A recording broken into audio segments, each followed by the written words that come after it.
So by now you've learned how to use the primary trig ratios.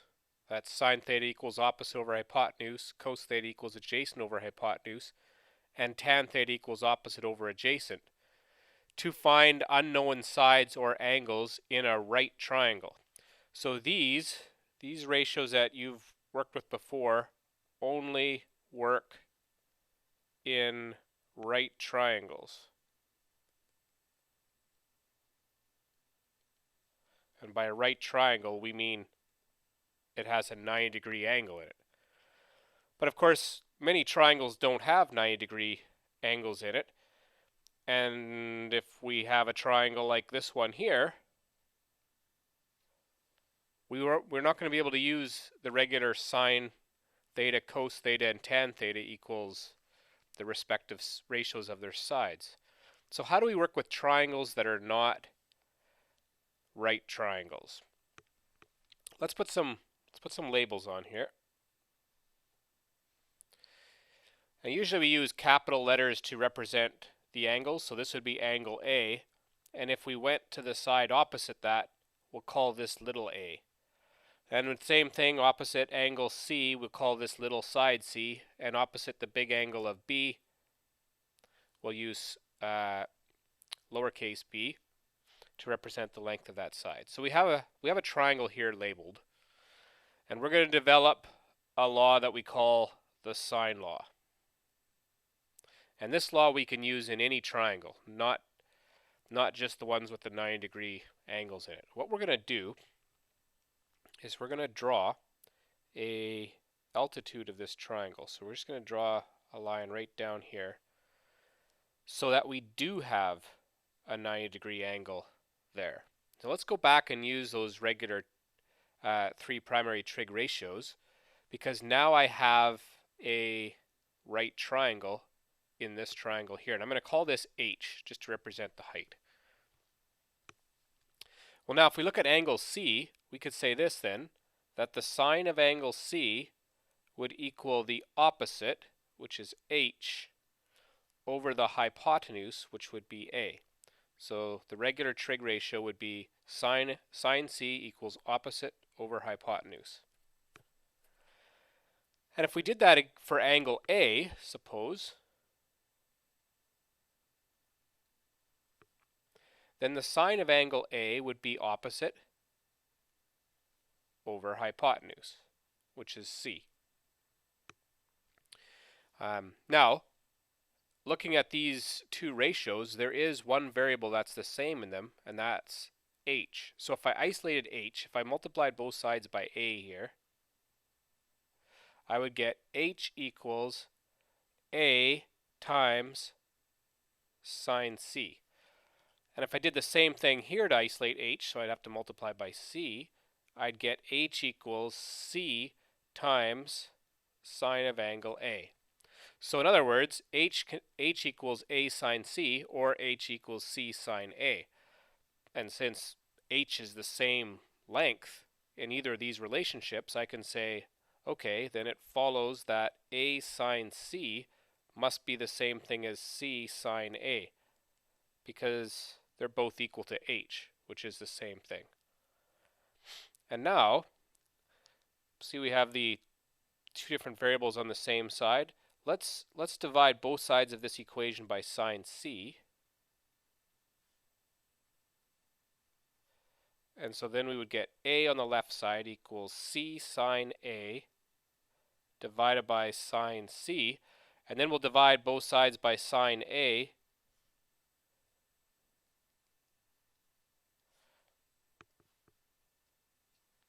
And we would get A sine A equals C over sine C. So just going back to the triangle here again, I wrote our relationship down here. A, which is this side, so this side of the triangle divided by the sine of the angle opposite to it would equal this side divided by the sine of the angle opposite it. And in fact, we could have used the other ratio to show that that would also be the same as this side divided by the sine of its angle opposite it. So the sine law works with opposite relationships.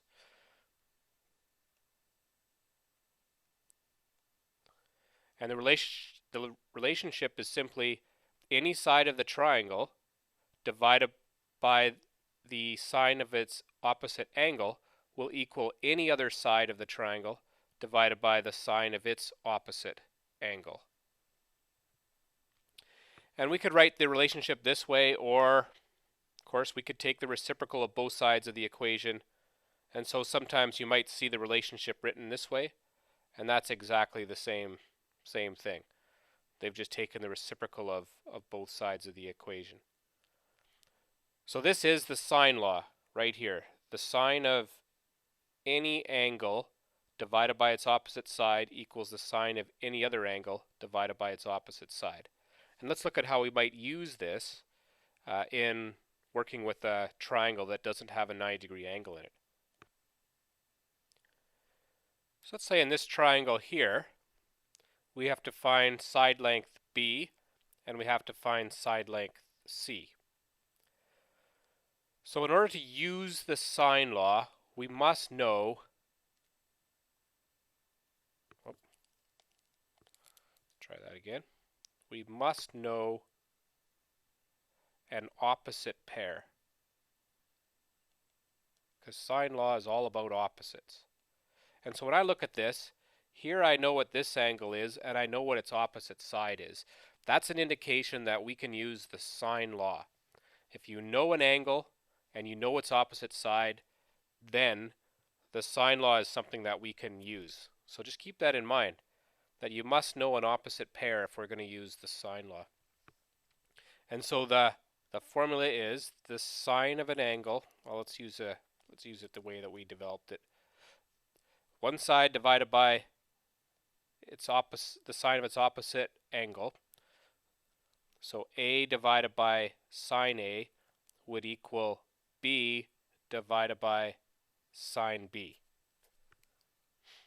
So side length A, we can see from our diagram, is 7. This is the side opposite angle A.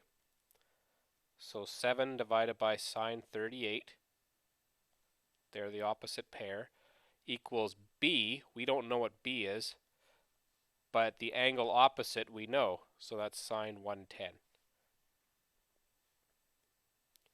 So now we need to isolate B. Well, right now it's B divided by sine 110. So if we multiply both sides by sine 110 degrees, that would cancel that out. So we just have B equals, but we have to multiply this side by sine 110 degrees. So 7 sine 110 divided by sine 38 equals, now we just got to go to the calculator. I'm just going to make sure that I'm in degrees. Okay, so we need to do 7 times sine 110 divided by sine 38. And I get about, if we're rounding to 2 decimal places, I get 10.68. So B would equal 10.68 units, whatever that is. So there we found B. Now we got to find C. Well, we can use our relationship here again. That's 7 divided by sine 38 equals. Now we're finding C. So here's the side that we're trying to find. We're going to need to know what this angle is, and the problem is we don't know what the angle is. But you'll remember that all the angles in a triangle have to add to 180 degrees. So these two here would add to 148, 38 and 110. So 180 minus 38 is 32 degrees. So it's pretty easy to find the third angle when you know when you know two of them. So now that we know that this angle is 32, we could say 7 divided by sine 38 equals c divided by sine 32. And now to isolate c, multiply both sides by sine 32, gone, gone. Do the same on the other side.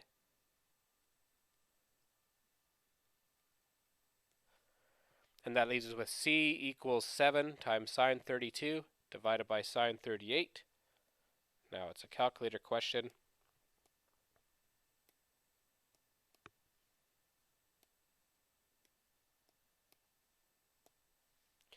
And we get c equals 6.03 if we round to 2 decimal places.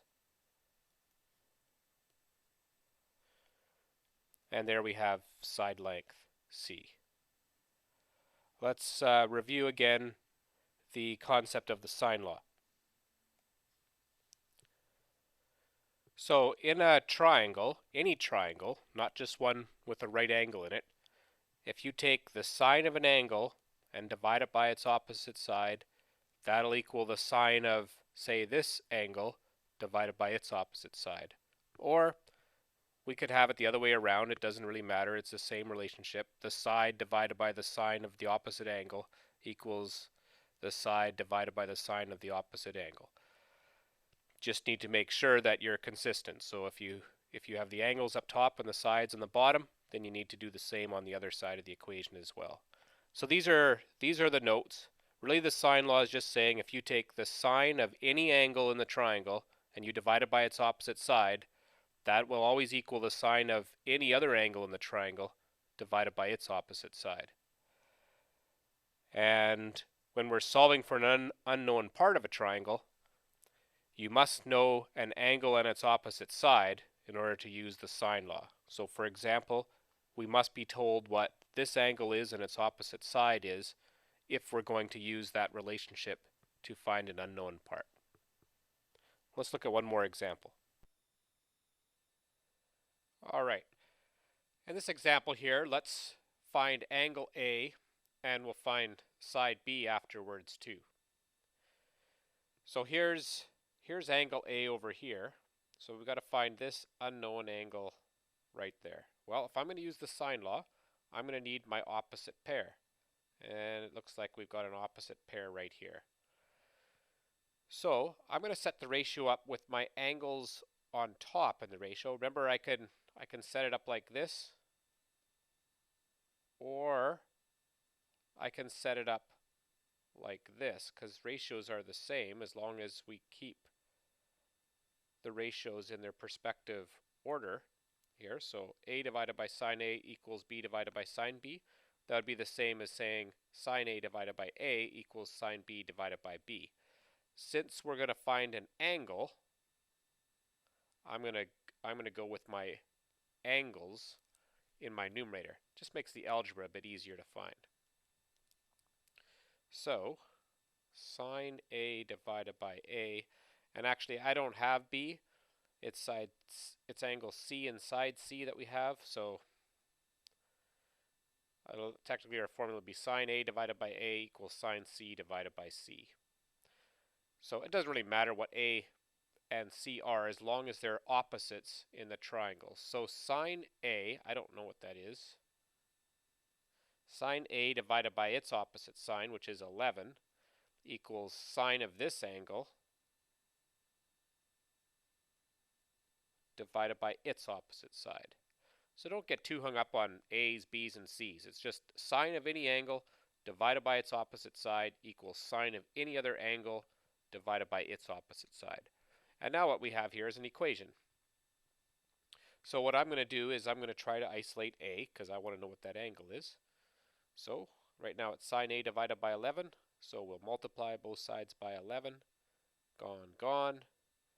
Now I have sine A equals sine of 52 times 11, or I'm going to write this as 11 times sine 52, divided by 9. So now we'll need to go to the calculator.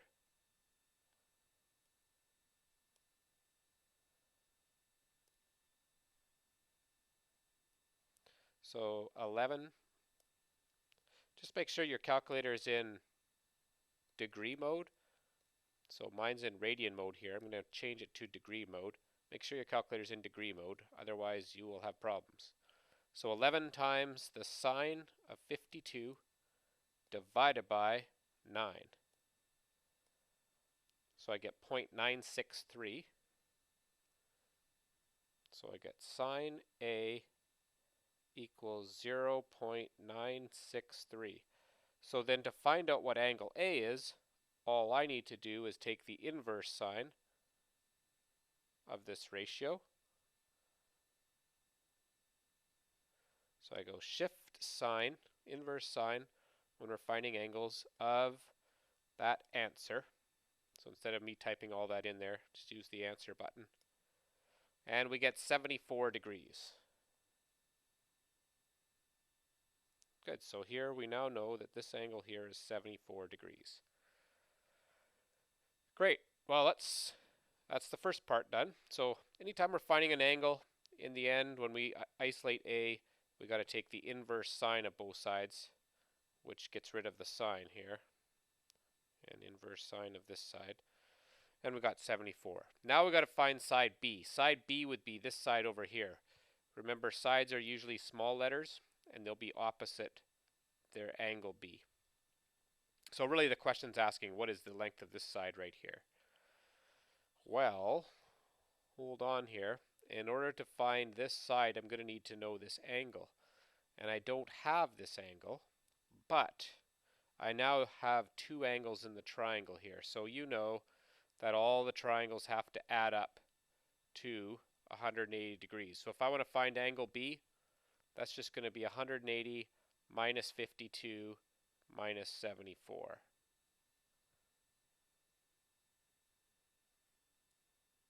So, whoops, we don't want to open that. We would like to get the calculator. There we go. So 180 minus 52 minus 74. I get an angle of 54 degrees.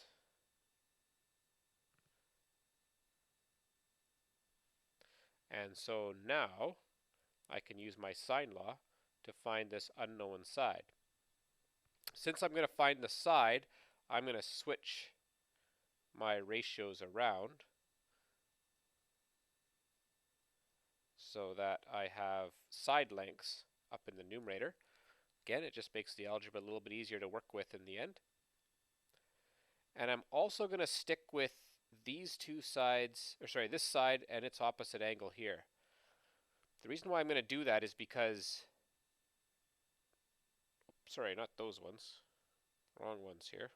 I don't want to pick this one because this angle 74 is the one that I calculated, and it was an approximation. So I would like to go with the ones that I were given initially in the question.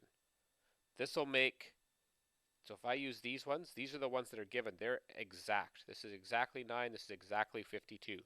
And we want to be as accurate as we can. So always when you're working with a question, try to use the values that were given to you initially, because they're not rounded, whereas my 74 is a rounded off answer. And so it means if I do some work with it, my other answer here will be, might have some rounding errors in it. So technically, I guess in my formula, I'm going to use little side C here divided by sine of angle C being equal to little side B, which is what I want to find, divided by its opposite side, sine B. Again, don't sweat too much about these letters. We're just working with opposite pairs. So let's set her up here. 9 is the side that we know, divided by sine of 52, which is its opposite angle. And that equals B, which we're trying to figure out, divided by the sine of its opposite side, which is 54. So here's my equation set up. This is what I'm asked to find, B. So now to isolate B in the equation, the only thing that's on the same side as B is this sine 54. This is B divided by sine 54. So the opposite of that is multiplying. So if I multiply both sides by sine 54, that would cancel each other out. And I would have b equals 9 times sine 54 divided by sine 52. There we go. Here we go to the calculator now. So I punch in 9 times sine 54 divided by sine 52. And I get 9.24 if I go to 2 decimal places, 9.24.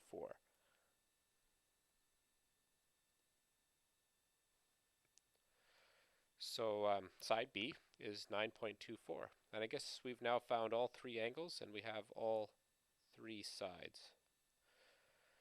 So that's the sine law, and it's really just some ratios. The sine of any angle in the triangle divided by its opposite side will equal the sine of any other angle in the triangle divided by its opposite side.